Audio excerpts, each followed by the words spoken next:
الحمد لله نحمده ونستعينه ونستغفره ونؤمن به ونتوكل عليه ونعوذ بالله من شرور أنفسنا ومن سيئات أعمالنا من يهده الله فلا مضل له ومن يضلله فلا هادي له ونشهد أن لا إله إلا الله وحده لا شريك له ونشهد أن سيدنا ومولانا محمدا عبده ورسوله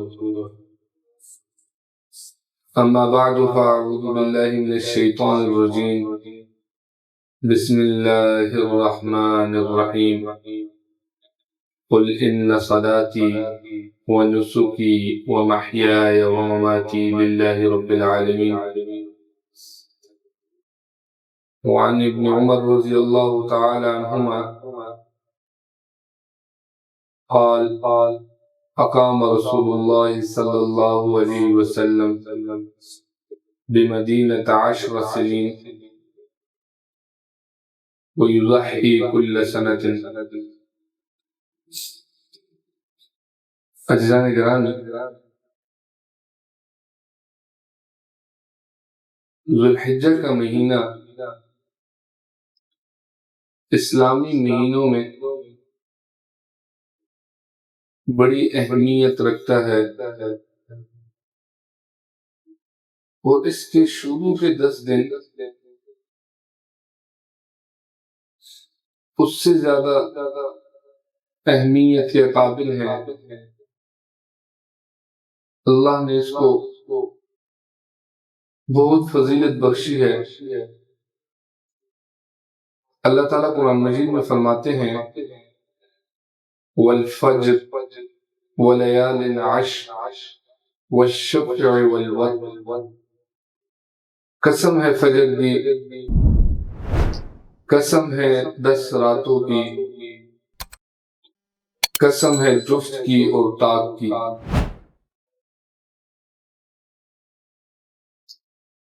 اگر دیکھا جائے تو اللہ سبحانہ و تعالی کو قسم کھانے کی کیا ضرورت تھی؟ کیونکہ انسان قسم اس وقت کھاتا ہے کہ جب اس کو یہ شک ہو کہ سامنے والا بندہ میرا مخاطب میری بات کو جھٹلائے گا یا اپنی بات کو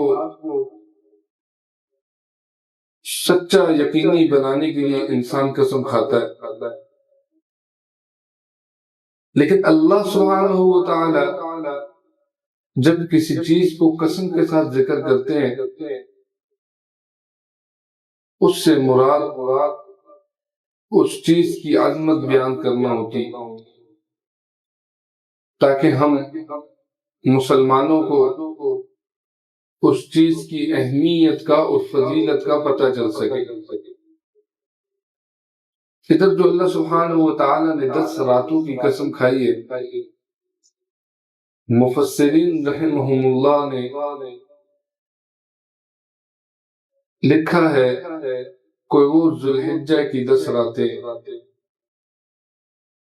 اور جفت اور رات سے مراد یوم عرفہ اور یوم نحر یعنی قربانی کے دن مراد ہے. اس سے معلوم ہوا کہ ذوالحجہ کے 10 دن کتنی اہمیت کے حامل ہیں.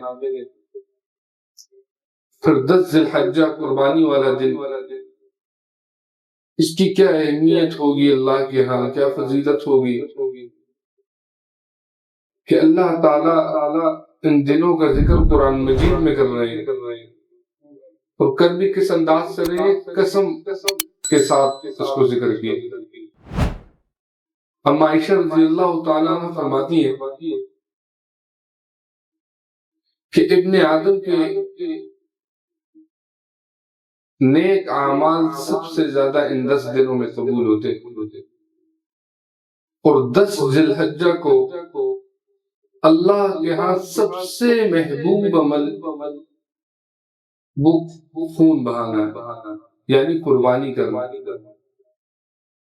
آپ صلی اللہ علیہ وسلم فرماتے ہیں انہو لیأتی یوم القیامت بقرونها،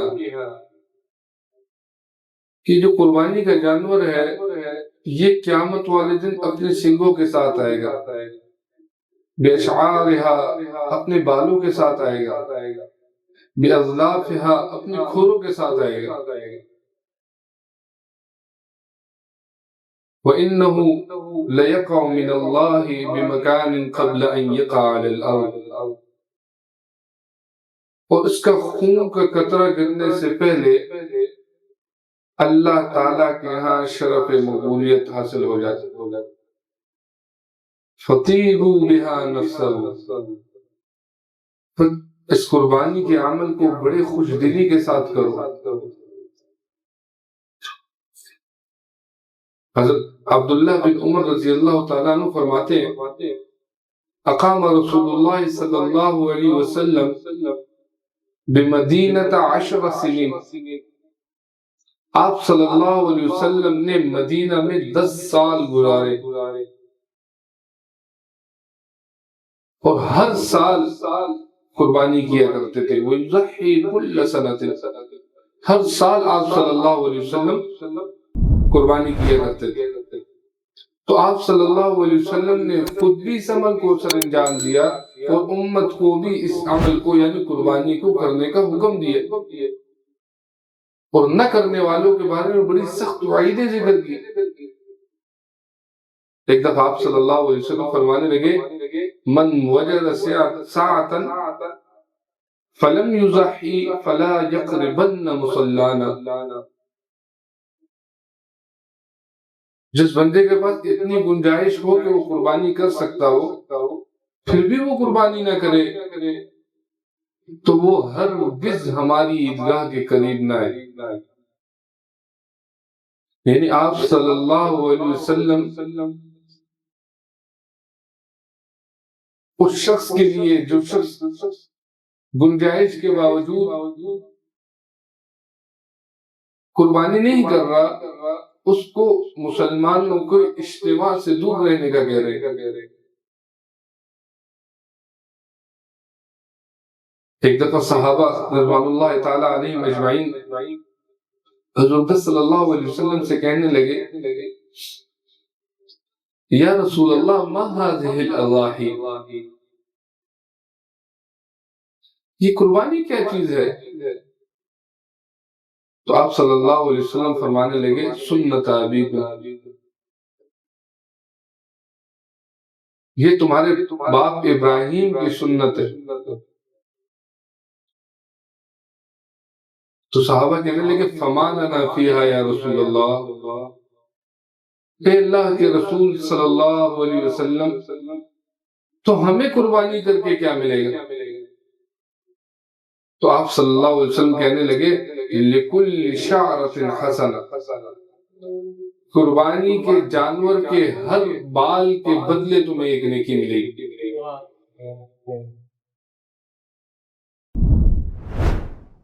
ایک دفعہ آپ صلی اللہ علیہ وسلم حضرت فاطمہ رضی اللہ تعالیٰ عنہ کو کہنے لگے اے فاطمہ قربانی کے وقت تم بھی حاضر ہوا کرو، قربانی کے جانور کا خون کا قطرہ زمین پر بعد میں گرتا ہے، اللہ تعالیٰ قربانی کرنے والے کی بخشش پہلے کر دیتے۔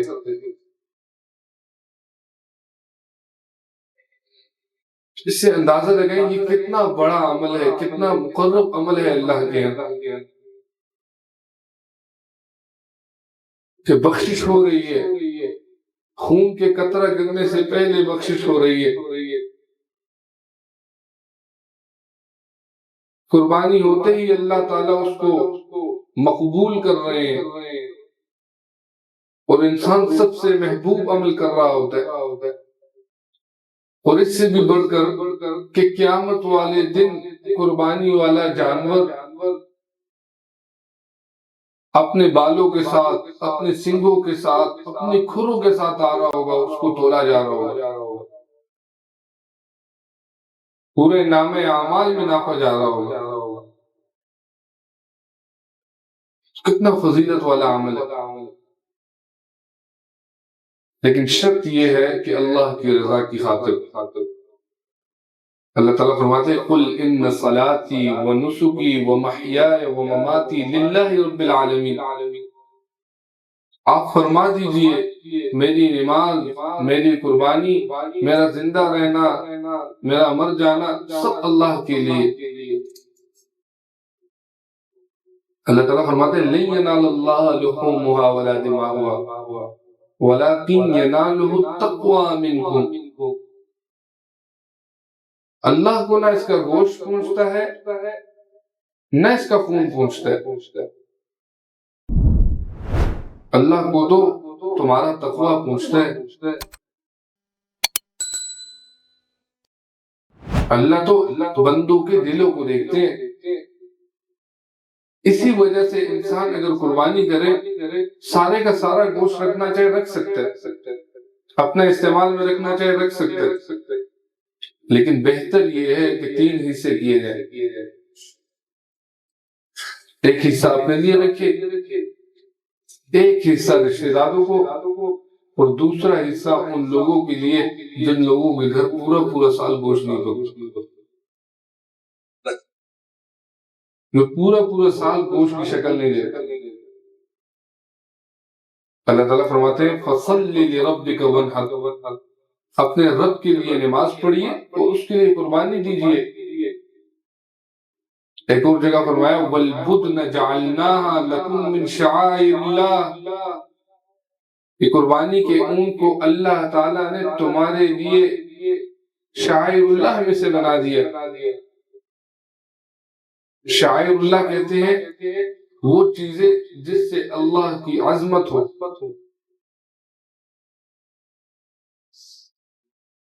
کتنی فضیلت والا عمل۔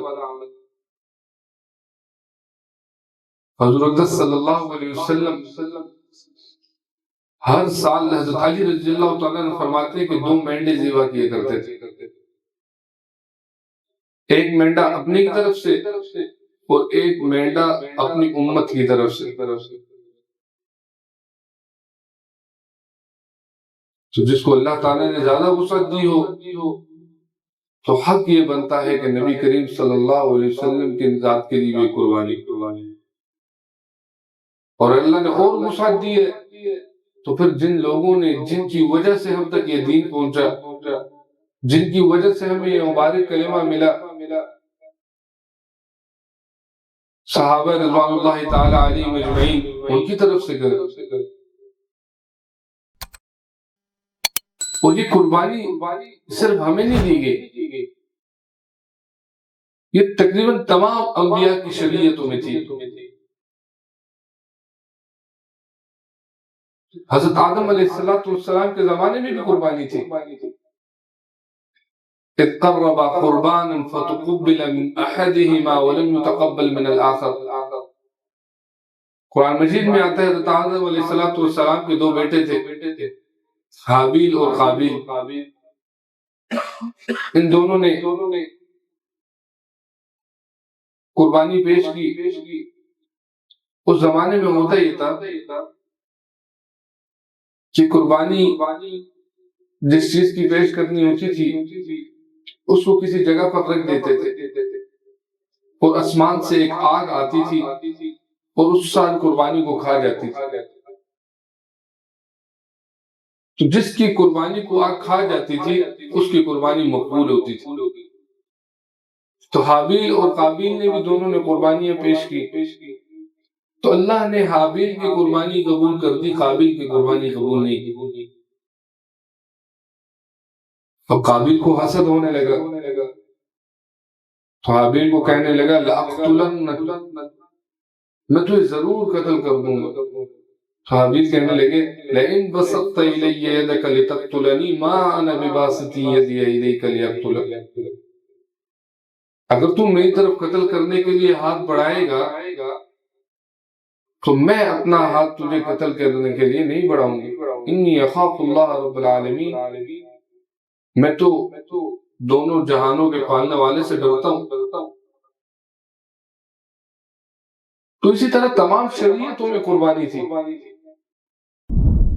یہ تو اللہ تعالیٰ نے ہمیں اتنی بڑی نعمت دی، ہم قربانی بھی کرتے ہیں اور خود کھاتے ہیں، خود استعمال کرتے ہیں، حتیٰ کہ مشرکین مکہ بھی اپنے بتوں کے نام پہ قربانی دیا کرتے تھے، اور یہ سنت چلی آ رہی ہے حضرت ابراہیم علیہ السلام کے زمانے سے۔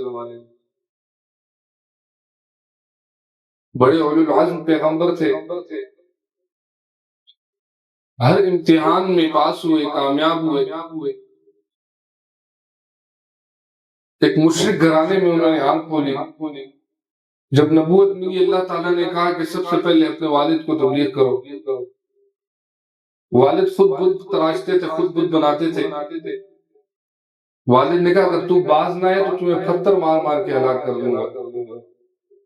وہ گھر سے نکال دیے۔ اللہ کی طرف سے حکم ہوا کہ نمرود کے پاس جائے، اس وقت کے بادشاہ کے پاس، اس کو تبلیغ کرے۔ جب اس کے پاس گئے، اس کو بھی بات ناگوار گزری، اس نے آگ لگائی، حضرت ابراہیم علیہ السلام کو آگ میں ڈالا گیا۔ اب آگ بھی جلائے تو اللہ کے حکم سے جلاتی ہے، اللہ تعالیٰ کی طرف سے حکم ہوا قُلْنَا يَا نَارُ كُونِي بَرْدًا وَسَلَامًا، اے آگ ٹھنڈی ہو جا، اور ایسی ویسے ٹھنڈی نہیں ہونی، لیکن زیادہ ٹھنڈ بھی انسان کو تکلیف دیتی ہے۔ آگے اللہ نے کہا وہ سلامہ، ایسی ٹھنڈی ہو جائے کہ سلامتی والی ٹھنڈی ہو، یعنی ان کو سکون محسوس ہو، تکلیف نہ محسوس ہو۔ پھر جب عمر کا ایک حصہ گزر گیا، اولاد نہیں ہوئی، تو حضرت ابراہیم علیہ السلام نے اللہ تعالیٰ سے دعا کی یا اللہ مجھے اولاد دے دے۔ تو روایات میں جو سب سے کم عمر آتی ہے وہ آتی ہے کہ 90 یا 1 سال کم، تقریباً اس عمر میں اللہ تعالیٰ نے حضرت اسماعیل ان کو عطا کی۔ تو بیٹا پیدا ہوا، اللہ تعالیٰ نے ایک اور امتحان لیا، کہا کہ جا کے ان کو صحراؤں میں بیابان میں چھوڑ دو، اور منہ سے کچھ نہیں بولے۔ حضرت حاجرہ کو لے کے چلے گئے بیابانوں میں، چھوڑ دیے۔ حضرت حاجرہ کہنے لگی اے ابراہیم آپ ہمیں کدھر چھوڑے جا رہے ہیں، ان جنگل اور اس بیابان میں؟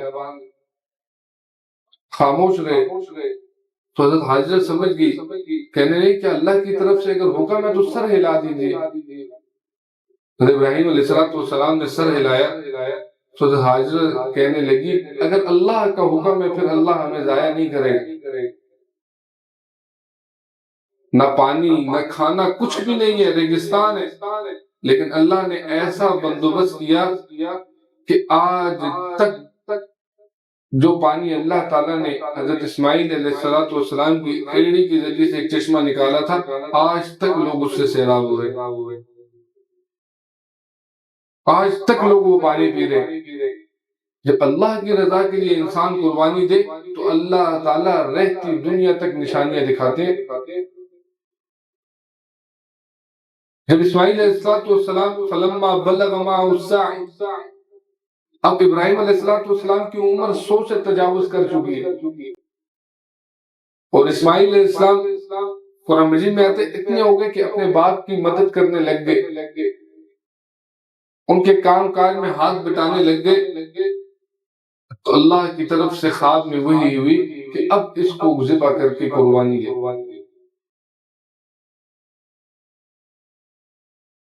حضرت ابراہیم حضرت اسماعیل کو کہنے لگے انی ارا فی المنام انی اذبحک، اے بیٹا میں دیکھتا ہوں خواب میں کہ میں تجھے ذبح کر رہا ہوں، تیری کیا رائے ہے؟ تو اگر باپ تقوادار ہو تو بیٹا تو خود بخود تقوادار ہوتا ہے، بیٹا تو اپنے باپ کو دیکھ کے چلتا ہے۔ اس میں میں اکثر ساتھیوں کو کہتا ہوں بچوں کو بول کے نہ کہا کرو کہ یہ کام کر لے، بچوں کو کر کے دکھائے کر۔ تو اسماعیل علیہ السلام اپنے والد کو کہنے لگے جس طرح آپ کو اللہ کی طرف سے حکم ہوا آپ اس طرح کریں، ستجدنی انشاءاللہ من الصابرین، آپ مجھے صبر کرنے والوں میں سے پائیں گے۔ دونوں باپ بیٹا چلے، ابراہیم علیہ السلام جب ذبح کرنے لگے تو چھری چلی نہیں. اب چھری بھی چلے گی تو اللہ کے حکم سے چلے گی. ایک دفعہ تیز کی، آنکھوں پہ پٹیاں باندھی، ذبح کرنے لگے، ذبح نہیں ہوئے. دوسری دفعہ پھر تیز کی، پھر چلائی چھری، پھر چھری نہیں چلی. آنکھوں پہ پٹیاں باندھی ہوئی تھی، کہیں اللہ کے حکم کی نافرمانی نہ ہو جائے، کہیں باپ بیٹی کی محبت کے تھوڑا سا لیٹ نہ ہو جائے اللہ کے حکم سے. اور جب تیسری دفعہ چھری چلائی، چھری چلی، اور جب آنکھوں سے انہوں نے پردہ ہٹایا تو حضرت جبرائیل امین ایک مینڈا لے کے حاضر ہوئے تھے جنت سے. ادھر سے یہ سنت چلی آ رہی ہے، آج تک چلی آ رہی ہے. یہ تو اللہ کا ہم پر، وہ تو راضی ہو گئے تھے اپنے بیٹے کو ذبح کرنے کے لیے، انہوں نے تو چھری تک تیز کر دی تھی، چلا دی تھی. یہ تو اللہ تعالیٰ نے ہمیں ایک نعمت دی ہے کہ ہمیں اللہ تعالیٰ نے ہمارے لیے ایک آسانی کر دی. اگر وہ چھری چلی ہوتی، آج ہمیں اپنے بچوں کی قربانی دینی پڑتی، کتنا مشکل ہوتا. لیکن اللہ نے کہا تمہارے دلوں کو میں دیکھ رہا ہوں، تم جانور کو ذبح کرو، انشاءاللہ ثواب اتنا ہی ملے گا. شرط یہ ہے فطیبوا بہا نفسا، خوش دلی کے ساتھ ہو. حضرت صلی اللہ علیہ وسلم نے آخری حج کے موقع پر 100 اونٹوں کی قربانی دی. 63 اونٹ اپنے ہاتھ سے ذبح کیے، باقی حضرت علی کرم اللہ وجہہ نے کیے. یہ بڑی فضیلت والا عمل ہے میرے بھائی. اگر صاحب نصاب ہیں، آج سے 1 روپیہ جوڑنے کی کوشش کریں. خوبصورت جانور لے کے ہیں، موٹا تازہ. ہمارے استاد مفتی احمد علی صاحب وہ تو یہاں تک کہتے ہیں کہ عید، چھوٹی عید کے فوراً بعد جانور لے آنا چاہیے تاکہ اس کی خوب خدمت ہو، انسان اس سے مانوس ہو جائے، بچے اس سے مانوس ہو جائیں، اور پھر اس کے بعد اس کو ذبح کرے تاکہ دل میں محسوس ہو، تھوڑی سی تکلیف ہو. لن تنالوا البر حتى تنفقوا مما تحبون. اللہ تعالیٰ فرماتے ہیں اس وقت تک تم نیکی حاصل نہیں کر سکتے جب تک اس چیز کو نہ خرچ کر دو جس چیز کو تم پسند کرتے ہو، تاکہ اپنے دلوں میں قربانی کی عظمت آئے، شاعر اللہ کی عظمت آئے، تاکہ اولاد کو، اگلی نسل کو اس کی عظمت کا پتہ لگے. اور ان چیزوں سے بچنا چاہیے. 20,000 30,000 روپے کا حصہ ڈالا، نہ قربانی کے جانور دیکھا، نہ یہ دیکھا کون میرے ساتھ حصے میں شامل ہے، حلال کماتا ہے، حرام کماتا ہے، بینک میں کام کرتا ہے، کیا کماتا ہے، کیا نہیں کماتا. اور ان چیزوں سے آہستہ آہستہ وہ قربانی کی عظمت ختم ہو رہی ہے. اگلی نسل کو وہ سبق نہیں مل پا رہا جو سبق ملنا چاہیے تھا انہیں.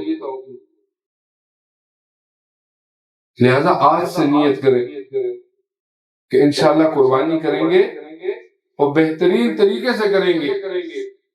سارے ساتھی ارادہ کرتے ہیں نا؟ اللہ تعالیٰ ہمیں کی توفیق عطا فرمائے. آمین. وآخر دعوانا الحمدللہ رب العالمین.